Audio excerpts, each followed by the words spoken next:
प्रशासन मुर्दाबाद, इंकलाब जिंदाबाद, आवाज दो। ये हमारे कैश काउंटर ऑपरेटरों का 6 महीने से वेतन भुगतान न होने को लेकर चल रही है। हमारे संविदा कर्मियों का मांग वेतन बढ़ाने की बात चल रही है। हमारे नियमित कर्मचारियों का जो टाइम स्केल रुका हुआ है उसको लगवाने के लिए चल रहा है। जो कमेटियों के न गठन होने से प्रमोशन नहीं हो पा रहा कर्मचारियों का, उसके लिए चल रही है, जिसकी सूचना हमने पुलिस आयुक्त वाराणसी और जिला अधिकारी वाराणसी, उप श्रमायुक्त वाराणसी को पहले दी जा चुकी है और हमारे बिजली प्रबंधन को बराबर दी जा रही है। साथियों, मजदूर किसान इंकलाब जिंदाबाद, फ्रेंड्स बोलो जिंदाबाद, दोस्त बोलो जिंदाबाद। आई है बोल मजदूरों हल्ला बोल, बोल मजदूरों हल्ला बोल, भ्रष्टाचार पर हल्ला बोल, भ्रष्टाचार पर हल्ला बोल। अंकुर पांडे, मंडल मंत्री, विद्युत मजदूर पंचायत, उत्तर प्रदेश। आप क्यों धरना दिए हैं, क्या मांगे हैं? हमारी जो मांगे हैं कि हमारे जितने भी नियमित कर्मचारी हैं उनका टाइम स्केल नहीं लग पा रहा है कमेटी गठन न होने के कारण। जो पदोन्नतियाँ होनी है कमेटी नंबर 1 और कमेटी नंबर 2 से वो नहीं हो पा रही हैं। हमारे जो संविदा कर्मचारी हैं जो ट्रांसमिशन में उनको 15,500 और कुशल को और अकुशल को 14,000 रुपये तनख्वाह मिल रही है और वहीं सेम बिजली विभाग के यहाँ के कर्मचारियों को मात्र 10,000 और 8,000 रुपया मिल रहा है। इसके लिए लड़ाई है। और हमारे जो कैश काउंटर के ऑपरेटर जो 6 महीने से भुखमरी के कगार पे आ गए हैं वेतन के अभाव में, उनके लिए लड़ाई लड़ी जा रही है। मुख्य मांगे क्या है? हमारी मुख्य मांगे यही हैं कि तत्काल दोनों कमेटी नंबर 1 कमेटी नंबर 2 के गठन किया जाए। हमारे रुके हुए जो कर्मचारियों का वेतन है तत्काल उनका भुगतान कराया जाए और हमारे संविदा कर्मियों का भुगतान जो नई समय नियम लागू हो चुके 15,500 और 14,000 का, इसके अनुरूप इनको वेतन दिलाया जाए। अगर आपकी मांगे पूरी नहीं हुई तो क्या करेंगे? तो निश्चित तौर पर हमें जो आंदोलन अनिश्चितकालीन है। अभी हमारे वाराणसी नगरीय विद्युत वितरण मंडल द्वितीय के कर्मचारी हैं, धीरे धीरे ये जिले लेवल पे बन जाएगा और कहीं जोन लेवल पर भी जा सकता है। क्या नाम है आपका? जीवित लाल, क्यों विरोध कर रहे हैं, क्या मांगे? विद्युत मजदूर पंचायत मंत्री, उत्तर प्रदेश। क्या मांगे हैं? हमारी मांगे हैं, हमारे संविदा के साथी जो कंप्यूटर ऑपरेटर हैं इनको 6 महीने से वेतन नहीं मिल रहा है।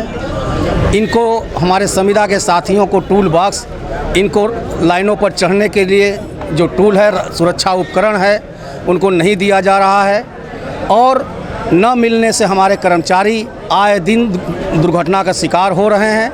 आए दिन हमारे कर्मचारी हॉस्पिटल में भर्ती हैं, कोई हमारे अधिकारी देखने तक नहीं जाता है। यहाँ तक कि उनकी जो देखभाल सुरक्षा न होने से उनकी मृत्यु हो जा रही है। और हमारे जो रेगुलर के साथी हैं आए दिन जो है उनकी मांगों को लेकर के अधीक्षण अभियंता से हम लोग साल भर से लगातार वार्ता के द्वारा, अधिशासी अभियंताओं के द्वारा मांग करते रहे, लेकिन हमारे अधीक्षण अभियंता महोदय, हमारे अधिशासी अभियंता महोदय कतई सुनने के लिए तैयार नहीं है और 6 माह वेतन न मिलने से उनका परिवार भूखमरी के शिकार पर है। हमें उम्मीद है कि ये हमारे प्रधानमंत्री का संसदीय क्षेत्र है और सरकार ने हर कुछ उपलब्ध करा दिया है, लेकिन हमारे ये अधिकारी हमारे कर्मचारियों का शोषण करने के लिए तत्पर तैयार हैं, हठवादी रवैया अपनाए हुए हैं। इनसे अगर कर्मचारी संगठन बात करता है तो ये गुंडागर्दी पर उतारू रहते हैं, ठीक से बात संगठन के द्वारा नहीं करते हैं। मित्रों, मांग पूरी नहीं हुई तो क्या करेंगे? हमारी मांग अगर पूरी नहीं हुई तो हमारे समझा का कर्मचारी जो आए दिन बिना वेतन के अपनी ड्यूटी पूरा समय से कर रहे हैं, निश्चित रूप से भूखे कितने दिन तक ड्यूटी करेंगे। हम लोग अभी तक कोई काम बंद नहीं किया गया है, अपनी मांगों को अवगत कराया अपने अधीक्षण अभियंता महोदय, लेकिन कतई सुनने को तैयार नहीं थे। अगर हमारा मांग पूरा नहीं हुआ, हमारे कर्मचारियों का वेतन नहीं दिया गया, तो हम आगे की रणनीति के लिए इस धरने को हम क्रमशः जो है धरना जो है प्रतिदिन चलाने के लिए तैयार रहेंगे।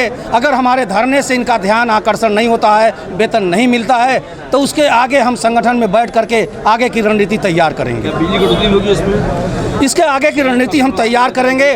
उस पर हमको जहां तक जाना पड़ेगा अपने संविदा कर्मचारियों साथियों के लिए अपने कर्मचारियों के लिए, विद्युत विभाग में जो कार्यरत कर्मचारी हैं उनके लिए, उनके समस्याओं के लिए अगर ये अधीक्षक और अभियंता महोदय नहीं सुनते हैं तो जितना हमें जो स्तर पर उतरना पड़ेगा हम मजबूर होकर निश्चित रूप से उतरेंगे। हम चाहेंगे कि LIO के साथी हैं, हमारी बात आप लोग मीडिया के साथी हैं, हमारी बात सरकार द्वारा पहुंचाएं, ऊर्जा मंत्री द्वारा पहुंचाएं कि यहाँ बनारस के संसदीय क्षेत्र में, प्रधानमंत्री की संसदीय क्षेत्र में ऐसे अधिकारी पड़े हैं जो कि 6-6 माह से वेतन कर्मचारियों को नहीं मिल रहा है। विजय कुमार सिंह, जिला अध्यक्ष बिजदू मजदूर पंचायत। क्या मांगे हैं आपकी? हमारी मांगे है, कर्मचारियों की जो समस्या है विगत 6 महीने से इनका वेतन नहीं मिल रहा है। अधीक्षण अभियंता संगठन के माध्यम से कई बार वार्ता हुआ, वार्ता में आश्वासन भी दिया गया, लेकिन अभी तक किसी भी कर्मचारी का वेतन नहीं मिल पाया है, जिसके उपलक्ष्य में आज ये धरना का कार्यक्रम रखा गया है। क्या मांगे हैं? हमारी मांगे है, कर्मचारी जो मेहनत कर रहे हैं, जो अपना पूरा सहयोग कर रहे हैं, चेयरमैन का जो आदेश है, मुख्यमंत्री का जो आदेश है, प्रधानमंत्री का संसदीय क्षेत्र है, पूरे देश की निगाहें बनारस में टिकी हुई हैं। 24 घंटा बिजली सप्लाई देने के लिए हमारे कर्मचारी दिन रात एक कर रहे हैं, उसके बाद भी इनको अपना वेतन, अपना हक नहीं मिल पा रहा है। इसके लिए जो अधिकारी जिम्मेदार है वो या तो कुर्सी छोड़ दे या तो वेतन दे। हमारी मांग सीधे यही है। अगर आपकी मांगे पूरी नहीं होगी तो क्या करेंगे? हमारी मांगे आज चरमन तरीके से आज यहाँ अभी धरना प्रदर्शन चालू हुआ है। अगर इसके बाद भी अगर नहीं सुनवाई होता है तो इसको जिलेवार तरीके से आगे बढ़ाया जाएगा। क्या नाम पड़ेगा आपका? मोनिका केशरी।